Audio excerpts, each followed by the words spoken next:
Gulf దేశాలన్నింటినీ అతలాకుతలం చేస్తుంది. వాటి ఇన్కమ్ సోర్స్ని దెబ్బతీస్తుంది. వాణిజ్య కూటములన్నింటినీ కూడా విధ్వంసం సృష్టిస్తూనే ఉంది. మనం ఇప్పుడు చూస్తున్నాం. ఇప్పటికే యుఎస్ బేస్ని పేల్చేసింది. కువైట్లోని అమెరికా ఎంబసీ మీద కూడా ఇప్పటికే ఇరాన్ దాడి చేయడం మనం చూసాం. ఇప్పుడు ఒక ఆయిల్ రిఫైనరీ టార్గెట్గా ఇరాన్ దాడులకు పాల్పడినట్లుగా తెలుస్తోంది. సౌదీ అరేబియాపై ఇరాన్ డ్రోన్స్ విరుచుకుపడుతున్నాయి. అతిపెద్ద ఆయిల్ రిఫైనరీ అరామ్కోపై భీకర దాడులకు పాల్పడింది. 135 డ్రోన్లతో రిఫైనరీ మీద దాడి చేసినట్లుగా తెలుస్తోంది. ఈ నేపథ్యంలో రిఫైనరీ మొత్తం పూర్తిగా బ్లాస్ట్ అయిందంటున్నారు. భారీగా మంటలు ఎగసిపడుతున్నాయి. సుమారుగా రోజుకి 5.5 లక్షల బ్యారెల్స్ ఆయిల్ని ఇక్కడ శుద్ధి చేస్తారు. అరామ్కో రిఫైనరీ విధ్వంసంతో సౌదీ అరేబియాకు భారీ నష్టం జరిగిందంటూ చెప్తున్నారు. కువైట్లోని అమెరికా ఎంబసీ మీద కూడా ఇప్పటికే భీకర దాడులు చేసిన తర్వాత ఇప్పుడు బహ్రెయిన్, ఖతార్, షార్జా, అబుదాబి మీద కూడా ఈ దాడులు చేస్తున్నట్లుగా తెలుస్తోంది. ముఖ్యంగా గల్ఫ్ ప్రాంతాల్లో ఉన్నటువంటి ఇన్కమ్ సోర్సులన్నింటినీ వరుసగా ఇరాన్ దెబ్బ కొడుతూ వస్తుంది. ఇప్పుడు జరిగినటువంటి ఈ దాడిలో రోజుకు సుమారుగా 5.5 లక్షల బ్యారెళ్ల చమురుని ఉత్పత్తి చేసే కెపాసిటీని గల్ఫ్ ప్రాంతం కోల్పోయిందనే చెప్పాలి. మెయిన్ ఇన్కమ్ సోర్స్గా చెప్తున్నారు. అంతర్జాతీయ మార్కెట్లో ఇప్పుడు ఈ అటాక్ వల్ల కూడా చమురు ధరలు మరింత పెరిగే అవకాశం ఉందంటున్నారు. ఇప్పటికే జరుగుతున్నటువంటి దాడులతో హర్మూజ్ జలసంధి మూసివేయడంతో 10% ఇప్పటికే రేట్లు పెరిగాయి ఇంటర్నేషనల్ మార్కెట్లో. ఇప్పుడు ఈ దాడి తర్వాత మరింత రేట్లు పెరిగే అవకాశం ఉంది అంటూ తెలుస్తోంది. సౌదీ, ఇరాన్ మధ్య ఉద్రిక్తతలు ఇప్పుడు మరింత పెరిగే అవకాశాలు కనిపిస్తున్నాయి. ఇప్పుడు గల్ఫ్ దేశాలు సైతం మేము కూడా అటాక్లకు సిద్ధంగా ఉంటాం, మాకు సెల్ఫ్ డిఫెన్స్ చేసుకునే హక్కు ఉంది, మేము అటాక్లు చేయడానికి సిద్ధం అవుతున్నాం అంటూ చెప్తున్నట్లుగా తెలుస్తోంది. వరుసగా మనం చూస్తూనే ఉన్నాం. ఇటు దుబాయ్లో ఇటు పామ్ జుమైరా ఐలాండ్స్ని పూర్తిగా దెబ్బతీసింది ఇరాన్. అలాగే దుబాయ్ ఇంటర్నేషనల్ ఎయిర్పోర్ట్ మీద కూడా ఇప్పటికే దాడి చేసింది. మరోవైపు బహ్రెయిన్ యుఎస్ నేవీ 5th ఫ్లీట్ని పూర్తిగా ధ్వంసం చేసింది. అలాగే కువైట్లో అలీ అల్ సలాం ఎయిర్ బేస్ మొత్తాన్ని ధ్వంసం చేసింది.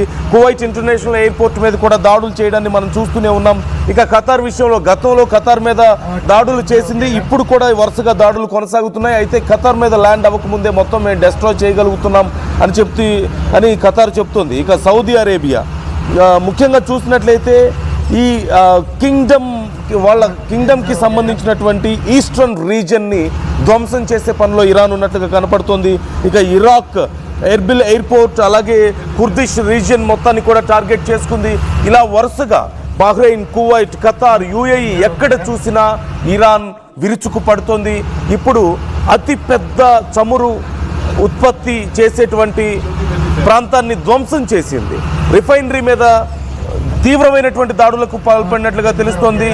తస్తనారాలోని అరామ్కో ఆయిల్ రిఫైనరీని లక్ష్యంగా చేసుకొని వందల కొద్ది డ్రోన్స్ని అక్కడ డిప్లాయ్ చేసినట్లుగా తెలుస్తోంది. మొత్తం ఆ ప్రాంతం అంతా మీరు చూస్తున్నారు, విజువల్స్లో మీరు చూడొచ్చు.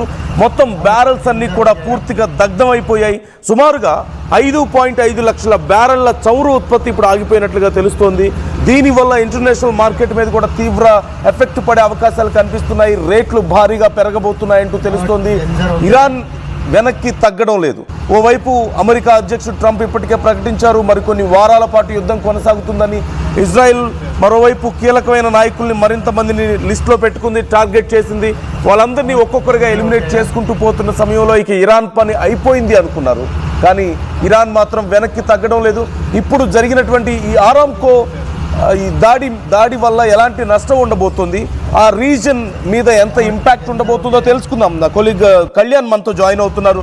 కళ్యాణ్ మనకు ఒకసారి ఎక్స్ప్లెయిన్ చేస్తారు అక్కడ ప్రజెంట్ సిచ్యువేషన్ ఏంటి అనేది. కళ్యాణ్, ఈ నష్టం ఎంత పెద్దగా ఉంది? పూడ్చుకోలేని నష్టం ఇంటర్నేషనల్ మార్కెట్ మీద కూడా ఎఫెక్ట్ చూపిస్తుంది అంటున్నారు. సో గల్ఫ్ దేశాలకు ఇది ఎంత పెద్ద నష్టం, ఏ రీజన్స్ మీద ఇది ప్రధానంగా ఎఫెక్ట్ చూపించే అవకాశం ఉంది? ఒక్కసారి మనం చూస్తే కనుక ఇప్పుడు ప్రస్తుతానికి ఎగ్జాక్ట్గా గూగుల్ మ్యాప్స్లో ఇది ఆరామ్కోకి సంబంధించిన రిఫైనరీ, ఆయిల్ రిఫైనరీకి సంబంధించిన గూగుల్ మ్యాప్స్లో ఉన్న లొకేషన్ అని చెప్పుకోవచ్చు. ఇక్కడ ఆల్రెడీ దట్టమైన పొగలు మనం ఇక్కడ చూడొచ్చు, ఇక్కడ కూడా దట్టమైన పొగలు కనిపిస్తున్నాయి. సో ఇదంతా యాక్చువల్గా రియల్ టైం ప్రస్తుతానికి సిచ్యువేషన్. ఈ ఆరామ్కో ఏదైతే ఆయిల్ రిఫైనరీ ఉందో ఇది ప్రపంచంలోనే, వరల్డ్లోనే one of the largest oil refineries అని చెప్పుకోవచ్చు.